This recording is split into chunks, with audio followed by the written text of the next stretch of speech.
İslam malumunuz pek çok muharref dinde olmayan bir hususiyete sahip. Nedir o?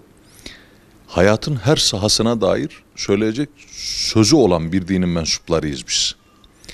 Yani bu şu demek, bizim sadece ukbamızı değil, aynı zamanda dünyamızın da bir bardak su içmenin usul ve erkanından tutunuz, bir devleti yönetmenin en ince hususiyetlerine kadar. Karı koca arasındaki ilişkiden tutunuz, adalet müessesesinin ne şekilde sağlam bir şekilde tanzim edilebileceğine kadar her hususta Kur'an-ı Kerim ve sünnet-i seniyye aracılığı ile söyleyecek sözü olan ve bu sözleri söylemiş bir din. Böylesi bir dinin sanata dair bir şey söylememiş olması düşünülemez.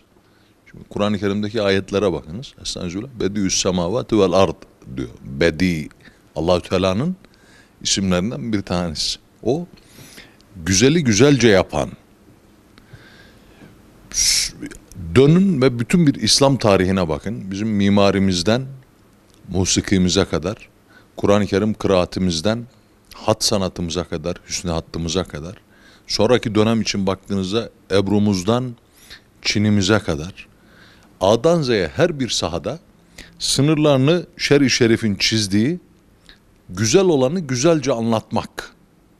Ama işte hudutlar belli. O hudutlar dairesinde bunu yapabilmek. Bizim böyle bir hususiyetimiz var. Buradan da pek çok sahada çok büyük sanatçılarımız çıkmış, var olmuş. Bir Süleymaniye Camisi, Kanuni Sultan Süleyman Han'ı herkes hatırlar, bilir, bir kahraman olarak yad eder ama o Süleymaniye'yi yapan mimar, Sinan'ın ufku pek çok kişi tarafından fark edilmez. Gireriz içeriye, herhangi bir yeri dolaşıyor gibi dolaşırız. Halbuki mermerde Allah diyerek atan bir nabza rastlarsınız. Ahmet Hamdi'nin cedlerimiz inşa etmiyordu, ibadet ediyordu derken kastettiği biraz budur. Bir mabet de olsa yaptığı, bir köprü de olsa orada Allah'ın rızasından hareketle yapılan bir iş ve oraya güzeli güzelce yerleştirme. Şimdi tamam, Sinan Kanuni fethetti. Sinan mabedi yaptı ama Karahisari'nin o güzelim hat levhalarını, onları nereye koyacaksınız?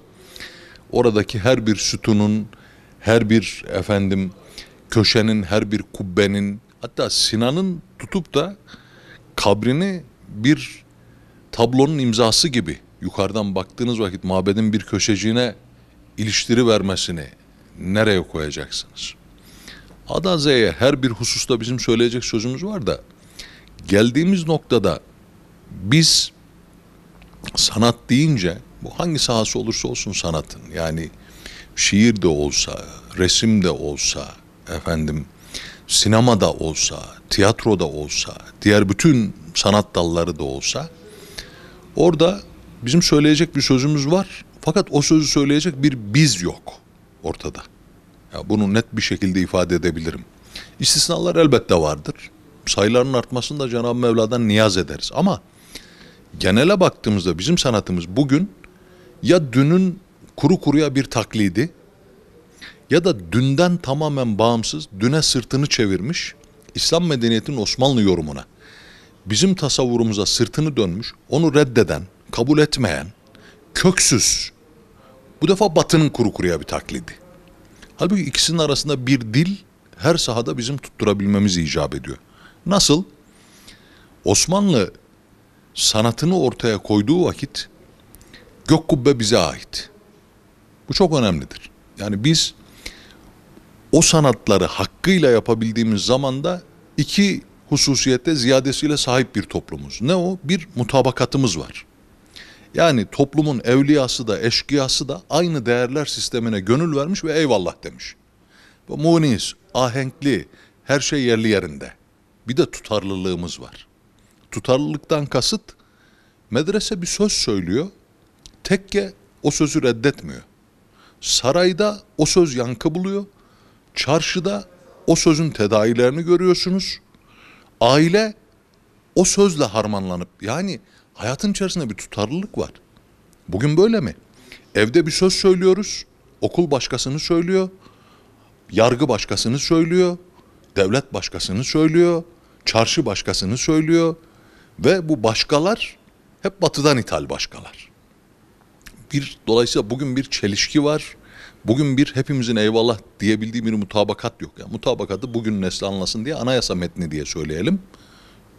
20 yıldır bir anayasa metni maalesef ortaya koyamamış durumdayız. Dolayısıyla her şeyin yerli yerinde olduğu, gök kubbenin bize ait olduğu, kelimelerin bizim olduğu, kavramların bizden türediği, bunların tedailerinin hayata yansıdığı, tutarlı ve mutabakat içerisindeki bir toplumun sanat sahasında ortaya koydukları da munis, ince, kıvrımlı, kendi halinde. Bir bakınız o Yesari'nin bir hattına bakın, o çizgilerin ahengine bakın.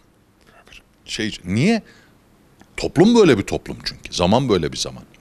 Şimdi bugün eğer tutup körü körüne onu taklit edersek, Tanzimat'tan bu tarafa yediğimiz 2,5 asırlık dayağın morlarını, izlerini, yarasını, beresini o sanata yansıtamamış olacağız. Dolayısıyla sahici bir şey üretememiş olacağız.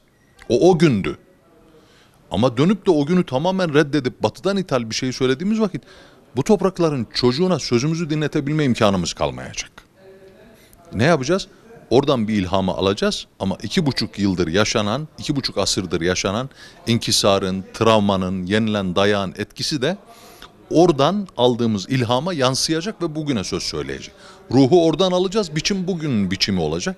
Bu kolay bir şey mi? Kolay değil, zor. Zaten yapılamıyor oluşu da bu zorluğun en büyük ispatlarından bir tanesi. Ufak emareleri gözükse bile. Nasıl olur? Bunun bir ihtiyaç olduğunu fark edeceğiz önce. Bunun bir ihtiyaç olduğunun farkına varmamız lazım. Bizim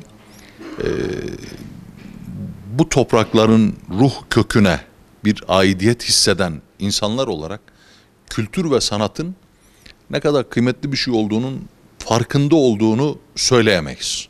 Biz farkında değiliz.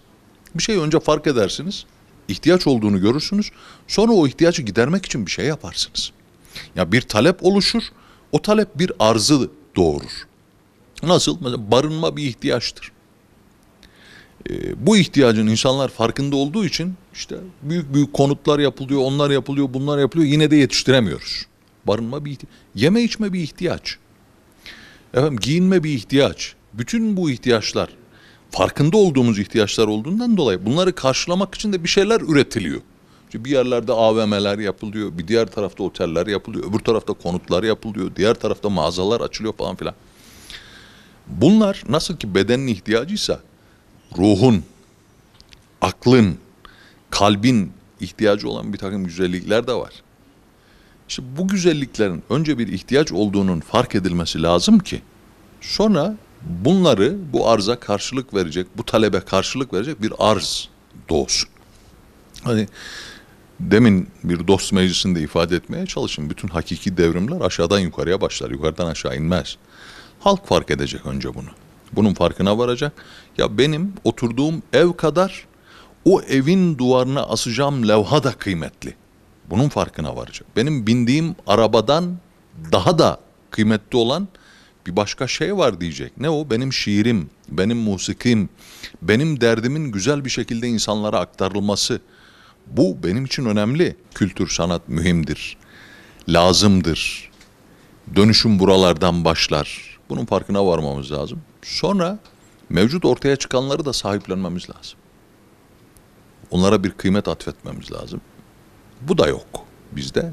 Ne ihtiyaç olduğunun farkındayız, ne ortaya çıkıp da bu ihtiyaca ben karşılık vereceğim diyen insanları fark etmek ve desteklemek gibi bir durumumuz var. Ne de o insanlar eskiden olduğu kadar orta yere çıkma gayreti içindeler. Bugün medyada, akademide, entelijansiya içerisinde, siyasette, bürokraside var olan pek çok insanın ruh hamurunda ya Necip Fazıl'ın parmak izlerini görürsünüz, ya Fethi Gemuhluoğlu'nun, ya Sezai Karakoç'un, ya Cemil Meriç'in, ya Nuri Pakdil'in. Bu insanların ekseriyeti tek parti döneminin sıkıntılı şartlar içerisinde doğdular, büyüdüler, okudular, yetiştiler. O sıkıntı içerisinde Müslüman olarak kendilerini var etme derdine düştüler. Bu varlığı nasıl yapabiliriz diye düşündükleri vakitte okuyarak, tefekkür ederek, bilgi sahibi olarak, kendini doldurarak, biriktirerek bunu fark etti. Ama geldiğimiz zaman da Müslümanlar son dönemdeki rahatlıkla beraber kapitalizmle tanıştı. Parayla tanıştık. Daha güzel arabalar, daha güzel evler, daha güzel kıyafetler, yazlığımız. Olmasın mı? Olsun canım. Müslümanın busu da olsun. Ama öyle zannediyorum ki bir yer gelecek ve bunların yetmediğini göreceğiz. Var olmak için bunların yetmediğini göreceğiz. Muktedir olmak için iktidar olmanın yetmediğini göreceğiz. Başka bir şeyin derdine düşeceğiz. O zaman o şey ne diye dönüp sormaya başlayacağız. İnsan zehirlendiği yerden alır panzehiri. Sinema eliyle zehirlenen çocuğa tekke eliyle derman veremezsiniz. Onun dermanını da sinemadan vereceksiniz. Tiyatroyla zehirlenen zihne, idlal edilen kafaya başka bir şeyle veremezsiniz şifayı. Oradan vereceksiniz. Sosyal medya eliyle yıpratılan ruhlara vereceğiniz, şifa vereceğiniz kaynaklardan birisi mutlaka sosyal medya olmak zorunda. Ya bugün siz oradan buradan şuradan anlatarak ederek falan çocuklarınızı elinizde tutmaya çalışıyorsunuz ama çocuğunuzun yanında bir baba yarım saat kalabiliyor belki iş güç vesaire derken, bir anne 1 saat belki okulda şurada burada çocuğunun yanında mutfaktan şuradan buradan fırsat olarak, ama cep telefonu çocuğun 24 saat yanında. Oradan zehirleneni anne babanın o kısmi gayretiyle falan kendine getirmek mümkün değil. Orada var olacaksın. Sosyal medyada var olacaksın. YouTube mu? En iyisini siz yapacaksınız. Instagram mı? En güzel alternatifi siz ortaya koyacaksınız. Nereye kadar? Bu şimdilik idare edecek bir şey. Instagram'da Müslümanca bir şey yapmak değil. YouTube'da Müslümanca bir şey yapmak değil. Buradan sonraki geleceğimiz yer YouTube'a alternatif kendi YouTube'umuz. Instagram'a alternatif kendi Instagram'ımız. Ya da bunlarsız bir dünyanın da olabileceğini ortaya koyacağız. Ondan sonrası inşallah olacak ama bunun bugün sancısının çekiliyor olması, yokluğunun fark ediliyor olması, bir gün var olacağının, bir gün bu doğumun gerçekleşeceğinin emaresidir. Müslüman umut kesmez. Olur inşallah. Neticesi güzel olur inşallah. Temennimiz, duamız odur.